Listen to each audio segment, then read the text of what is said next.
welcome. I have two guests with us, Dr. Sue Hill and Dr. Brittany Flockstra, and they are going to talk about some workshops that they do called Implicit Bias, what it is, why it matters, and what you can do about it. So to get us started, why don't you all tell us a little bit about yourselves and your experience with diversity, equity, and inclusion.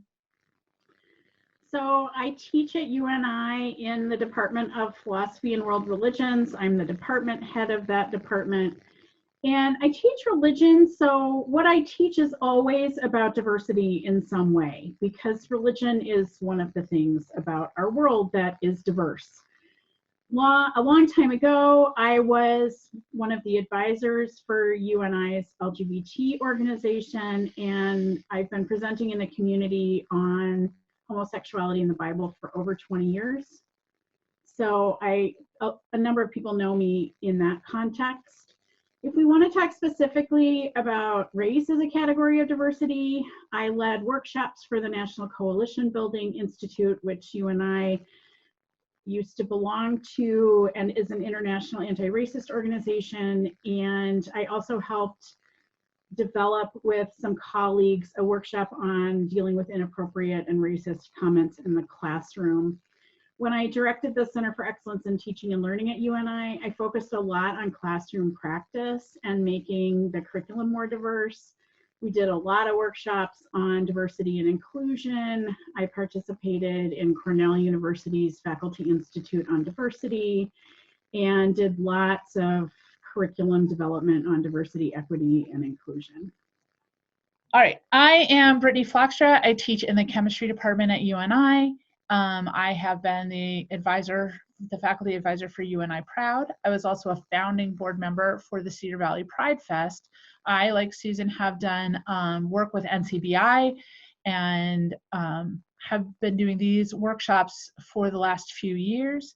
I try to incorporate diversity, equity, and inclusion in both my curriculum and in my practices.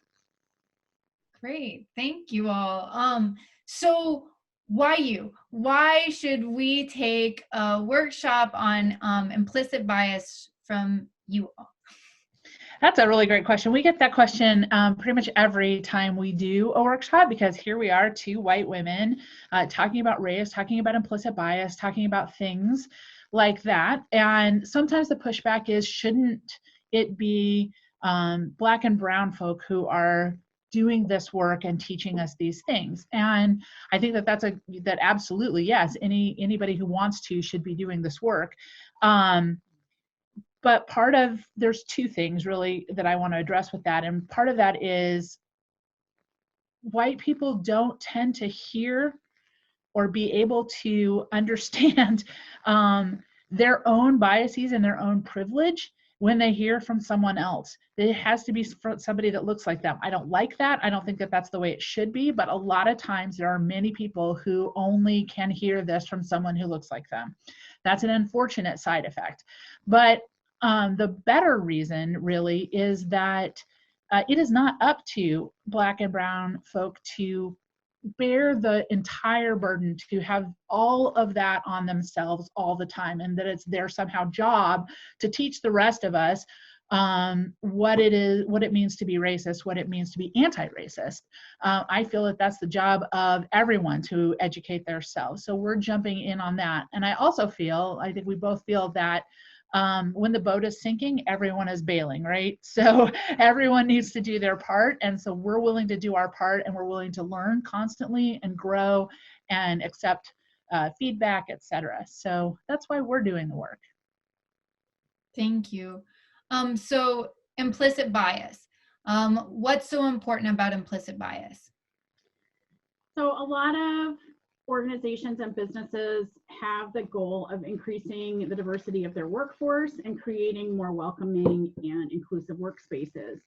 And some of this focus is really practical. The demographics of the US are changing. Iowa is no exception.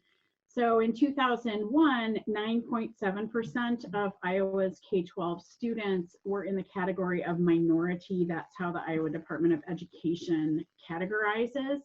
But in 2019, that number was 24.9%. So the growing body of people in the country that are not white is growing, and we need to be prepared for what that means in our classrooms, what that means in our workspaces, etc.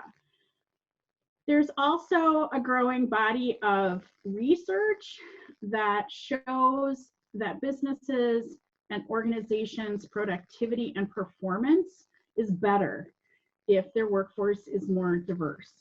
So it's important to have a welcoming workforce because Iowa workers are becoming more diverse, and because a diverse workforce is good for business. Absolutely. I should probably say that over again, but anyway. Editing is good.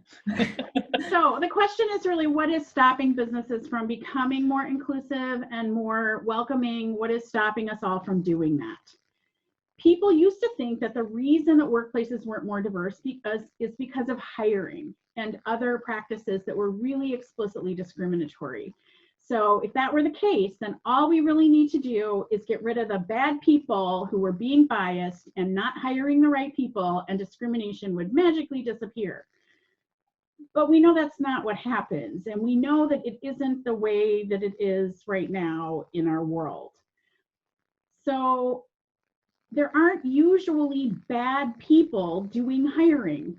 This is one of the things that we tend to think, that racism is an identity category, that a person is or isn't racist. But rather, implicit bias is important because we all have it. Mm-hmm. And there aren't usually bad people making those decisions. We're making decisions because we're operating out of some unconscious biases that we have, that come from our culture, that come from the way we're raised, that come from all sorts of things that are around us all the time. Media, movies, television, you name it. And if these biases, I mean, we have explicit biases, right? We all know things that we like and don't like, but there are also things that are going on in our heads that we're not aware of that help us make really quick decisions about things that lead to making judgments that are often not equitable because we're operating out of these assumptions that we have in our heads. And so we need to understand how implicit bias works and how it functions, because if we don't do that, we can't really work on our racism. I just think that it's the kind of beginning place for figuring out how we deal with attitudes, ideas, etc., that we need to uncover and work on in order to become a less biased and prejudiced and discriminatory culture. Absolutely. So what makes your workshop unique? Like what is it that's special that you have to offer? That's a great question. We like to really focus on engaging our participants fully. So it's not a lecture at, but a kind of a conversation with. We're both experienced teachers, and we understand the importance of really engaging our students and the participants in these workshops with activities, with things that connect to the ideas, with ways to sort of embody it, to physicalize it, as well as just hear it and listen, right? So we know that our students do better if they can place themselves into the context of the material, and we know that the participants of the workshops do that too. So we've designed activities, we've designed a process in this workshop that we take them through. So there are parts where we're explaining things and parts where we're working together to really get this information across. And we use really good information backed by research to engage our participants in that work. And depending on the organization or the group that we're working with, there's a lot of research on implicit bias. So we can find the research that is relevant to a particular organization, and there's a lot of good stuff. So we also tailor the workshops to the people that we're working with. As an example, one of the things that we start our workshops off pretty close to the beginning is have people cross their arms. So go ahead and just cross your arm. the way you would normally just do it. how you would do it, and sit there. Now look down and see which hand is sticking up and which one is going under, and switch them. So make the hand that's going under, like switch them around.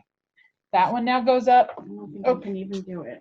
Yeah, so switch it so that you're doing it the opposite way. How comfortable is that?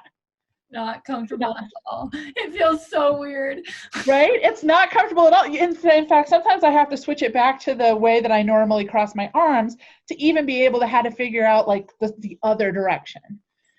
And so this is how racist workshops, implicit bias workshops, this is that challenge of there's going to be some discomfort when you try to rearrange the way that you're thinking about something. There's going to be some discomfort. There's going to be some, hey, that isn't how I've always done it. But we're not asking you to like harm yourself. We're not asking you to do anything like that is really actually that problematic. It's about sort of adjusting your view a little bit, or adjusting in a particular direction that might feel uncomfortable, but that's okay. And so that's one of the physical ways that we really try to embody this work, and we kind of carry that throughout the workshop. When we get to more difficult conversations, we might ask people to cross and uncross their arms again, and to just breathe into that uncomfortableness, acknowledge that it's there, and sort of work through it. And it brings back a laugh, maybe a little bit. It brings back that recognition that not everything is always comfortable when you're growing. I love that. And I really appreciate that example and the experience of doing that. So what is it that you want people to walk away with? Yeah, part of what we do is really kicking off a conversation.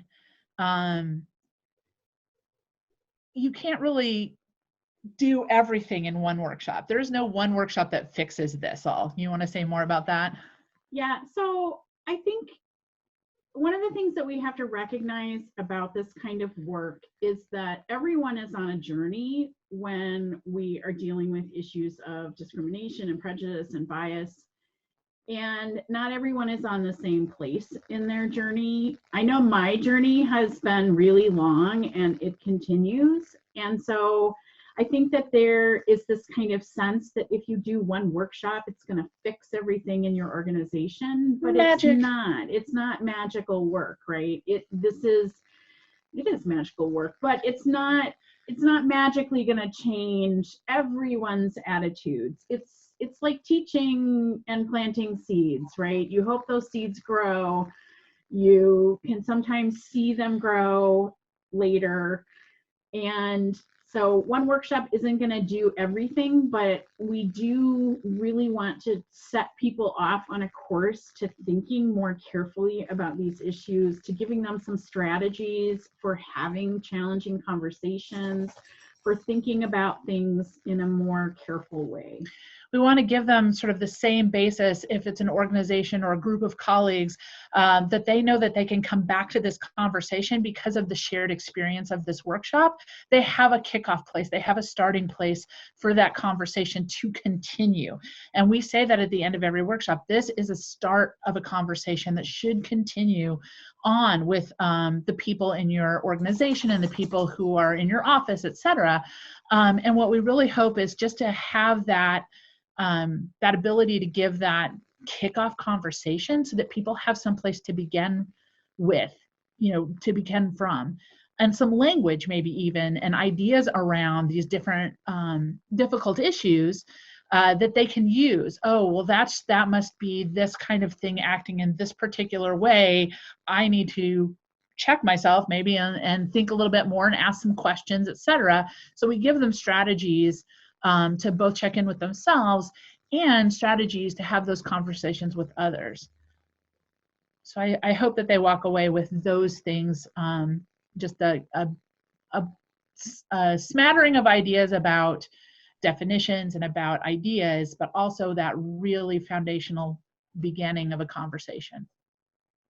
That's awesome. I hope that people will take you all up on this offer and kick off those conversations. So if they're interested in having you facilitate a workshop, who should they contact? They should contact me. They should contact Susan. So my email is susan.hill@uni.edu, and you should send me an email. It's wonderful. Well, thank you all so much for taking time to tell us about implicit bias, what it is, why it matters, and what you can do about it. So I hope that participants on the quest will email you, Susan, and kick off the conversation and really get into their own journeys. So thank you. Thank you. Thank you. Appreciate it.